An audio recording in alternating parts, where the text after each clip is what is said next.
মা তার ছেলেরে চিনবে না, দুধের বাচ্চাকে রেখে মা পালাবে। দুধের বাচ্চা, যে বাচ্চা দুধ খায়, ব্রেস্ট ফিডিং বেবি, এই বাচ্চারা রেখে মা কোনো দিকে যায়? ডানে বায়ে কোথাও সরতে চায়, ব্যথানি পায়, কষ্টনি পায়। এই দুধের বাচ্চাটাকে ধাক্কা মেরে মা দিবে তো, তাহলে কি ভয়ঙ্কর ঘটনা সেদিন ঘটবে।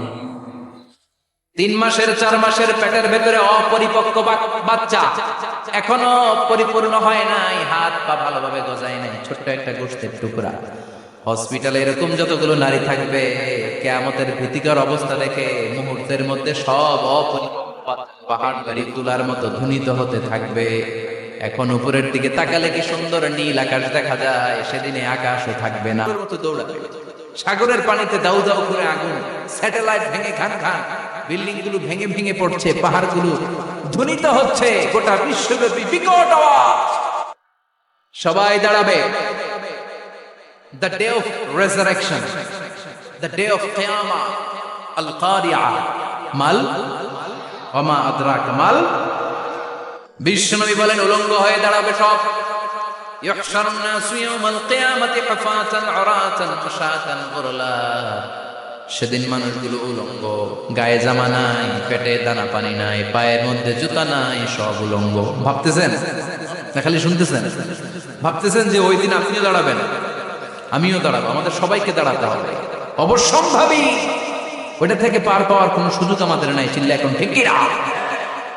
আল্লাহ বললেন কাআন সাফসাফা লা তারা ফিহা আওয়াজান ওয়ালা আমতা, লেভেল প্লেইং ফিল্ড। এক জায়গা থেকে কোটি কোটি মানুষ এক নজরে দেখা যায়। সবগুলো উলঙ্গের মতো দৌড়াবে, পেটে দানা পানি নাই, খাওয়া দাওয়া নাই, ক্লান্ত শ্রান্ত পেরেশান। আকাশের সূর্যটা একেবারে মাথার কাছে চলে আসবে। আল্লাহর আরশের ছায়া ছাড়া সেদিন কেউ কোনো ছায়া পাবে না। আল্লাহ এই কঠিন দিন তোমার আরশের নিচে এই গুনাহগার বান্দাদেরকে তুমি ছায়া করে দিও। আল্লাহর আরশের ছায়া ছাড়া সেদিন কোনো ছায়া নেই। সূর্যের তাপে মাথার মগজগুলো ভাতের মাড়ের মতো গলে গলে নাকের ছিদ্র দিয়ে কানের ছিদ্র দিয়ে বেয়ে বেয়ে পড়বে। মানুষগুলো ক্লান্ত শ্রান্ত পেরেশান, ক্ষুধার জ্বালায় তৃষ্ণার জ্বালায় জিহ্বাটা বের হয়ে যাবে। 50,000 বছর হবে সেদিনটা লম্বা। কয় হাজার? 50,000 বছর। পাগল হয়ে যাবে মানুষ, পাগল। মা এসে বললেন ইয়া রাসূলুল্লাহ, ইয়া হাবিবাল্লাহ, ভয়ঙ্কর সেদিন মানুষগুলো দাঁড়াবে, নারী পুরুষ কারো গায়ে জামা নাই। তাহলে কি মানুষের লজ্জা লাগবে না? Don't they feel any shy, any shame? No shame? কোনো লজ্জা থাকবে না? কাপড় না থাকলে লজ্জা লাগার কথা না? মা সেটাই বললেন নবী, ওই কঠিন দিন কারো গায়ে জামা নাই, তাহলে কি লজ্জা শরমের কোনো ব্যাপার নাই? বিশ্বনবী বলেন আয়েশা রে, ওই দিনটা এত ভয়ঙ্কর, কার গায়ে জামা আছে কার গায়ে নাই টেরও পাওয়া যাবে না। ইয়াউমা ইয়াফিরুল মারউ মিন আখিহি ওয়া উম্মিহি ওয়া আবি, নিজের সাথে মিলান, সবাই নিজের নিজের মায়ের সাথে মিলান। সেদিন ভাইকে দেখে ভাই পালাবে। আপনার ভাইকে আপনি পরিচয় না দিয়ে পালিয়ে যাবেন। আপনার ছোট বোনটারে দেখে পরিচয় না দিয়ে আপনি দৌড়াবেন। আপনার কলিজার টুকরা সন্তানটারে নাকি আপনি চিনবেন না। আপনার প্রিয়তমা স্ত্রী আপনারে চিনবেন, আপনি তারে চিনবেন না। বাবা আপনারে পরিচয় দিবে না, মা পরিচয় দিবে না। যেই মা ছেলের জন্য নিজের জীবন বিলিয়ে দেয়, আছে না নাই? যেই বাবা ছেলের সন্তানের কল্যাণের জন্য নিজের জীবনটারেও বিলিয়ে দিতে কুণ্ঠাবোধ করে না, ওই বাবা ছেলেদের পরিচয় দিবে না। মা মেয়েরে চিনবে না, বন্ধু বন্ধুরে চিনবে না, পীর সাহেব মুরিদরে চিনবে না, মুরিদ পীর সাহেবরে চিনবে না, মুসল্লি ইমাম সাহেবকে চিনবে না, ইমাম মুসল্লিকে চিনবে না, নেতা কর্মীরে চিনবে না, কর্মী নেতারে চিনবে না, কেউ কাউরে চিনবে না।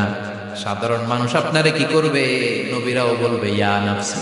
সব নবীর মুখের জিকির ইয়া নাফসি, ইয়া নাফসি। বাঁচানোর কেউ নাই। 50,000 বছর মানুষগুলো ছুটতে ছুটতে সাইয়েদনা আদম আলাইহিস সালামের কাছে যাবেন। নূহ আলাইহিস সালাম, ইব্রাহিম আলাইহিস সালাম, মুসা আলাইহিস সালাম, সবাই বলবে পারবো না, আমাদের পক্ষে করা কিছু সম্ভব। আজকে আল্লাহ এত রাগান্বিত হয়েছে, এত রাগান্বিত আল্লাহ পৃথিবীতে কোনোদিন হন নাই।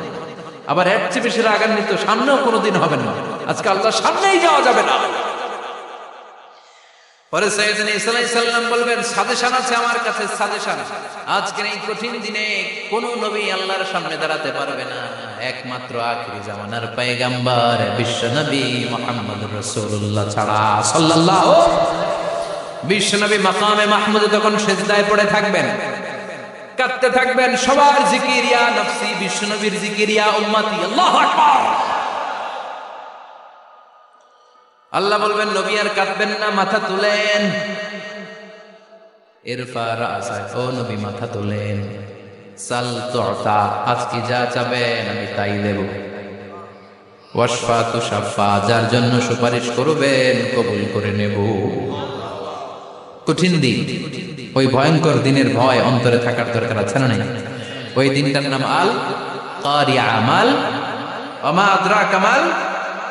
এরপর আল্লাহ বললেন, ফাআম্মা মান সাকুলাত মাওয়াজিনুহু ফাহুয়া ফি ঈশাতিন রাদিয়া ওয়া আম্মা মান খাফফাত মাওয়াজিনুহু ফাউম্মুহু হাবিয়া ওয়া মা আদরাকা মা হিয়া নারুন হামিয়া। পড়েন আল্লাহু আকবার।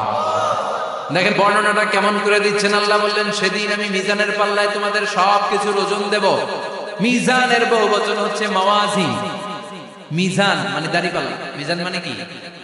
বহুবচন কি? মাওয়াজিন। আল্লাহ বললেন, ফাআম্মা মান সাকুলাত মাওয়াজিন, এই মিজানের পাল্লা যদি কেউ ভারী করতে চান, একটা দোয়া সকাল সন্ধ্যা পড়বেন, সুবহানাল্লাহি ওয়া বিহামদিহি সুবহানাল্লাহিল আযীম। আমার সাথে সাথে আওয়াজ করে পড়েন, সুবহানাল্লাহি ওয়া বিহামদিহি সুবহানাল্লাহিল আযীম, সুবহানাল্লাহি ওয়া বিহামদিহি সুবহানাল্লাহিল আযীম। বিশ্বনবী বলেন, এই দুইটা বাক্য জিহ্বায় উচ্চারণ করতে পাতলা, আল্লাহর কাছে বড্ড প্রিয়, কিন্তু মিজানের পাল্লায় রেখে দিলে ওজন হয়ে যাবে, বিশাল ওজন। আপনার ওজনের পাল্লা ভারী করে ফেলবে। সেদিন আল্লাহ মিজানের পাল্লায় জাররা জাররা হিসাব করে। মিজানের শাব্দিক সুন্দর অর্থ হচ্ছে নিক্তি পাল্লা। কি পাল্লা? কথা বলেন, ঘুমে ধরছে? শেষ করে দেই, আর 2-1 মিনিট তাও জিনিস। ওয়াজ শুনবেন তো না চলে যাবেন? সব জিনিস। তো মিজানের পাল্লার শাব্দিক বাংলা অর্থ হচ্ছে, সুন্দর অর্থ হচ্ছে নিক্তি পাল্লা। দাড়ি পাল্লাতে আলু মাপে, ডাল মাপে, চাল মাপে, এগুলো মাপে। নিক্তি পাল্লাতে স্বর্ণ মাপে, ঠিক কিনা? দাড়ি পাল্লা দিয়ে স্বর্ণ মাপতে দেখছেন? নিক্তি পাল্লা দিয়ে মাপে, কারণ দাড়ি পাল্লায় খুব সূক্ষ্ম হিসাব করা যায়। 2-4টা চাল ডাল বেশি কম এদিকে যাক ওদিকে যাক, তেমন সমস্যা নাই। কিন্তু স্বর্ণ যদি কিছু বেশি কম যায়, আমও শেষ, সালাও, ব্যবসা শেষ। ক্রেতা পাইয়ে গেলে উনি লাভবান, আমি পেয়ে গেলে আমি লাভবান। এজন্য স্বর্ণ মাপতে হয় নিক্তি পাল্লা দিয়ে। নিক্তি পাল্লার এখন মিটার বের হয়েছে, ওটার মধ্যে একটা চুল ছিঁড়েও যদি আপনি 2-3টা চুল ফেলে দেন, ওইটা ওজনে এসে যাবে। পয়েন্ট এত এত ওজন আছে। সুবহানাল্লাহ পড়া। আল্লাহ এরকম নিক্তি পাল্লা সেদিন দাঁড় করাবে, যে নিক্তি পাল্লার ভেতরে আল্লাহ জাররা জাররা হিসাব করবে। ফামাইয়া আমাল মিসকালা জাররাতিন খাইরান ইয়ারা।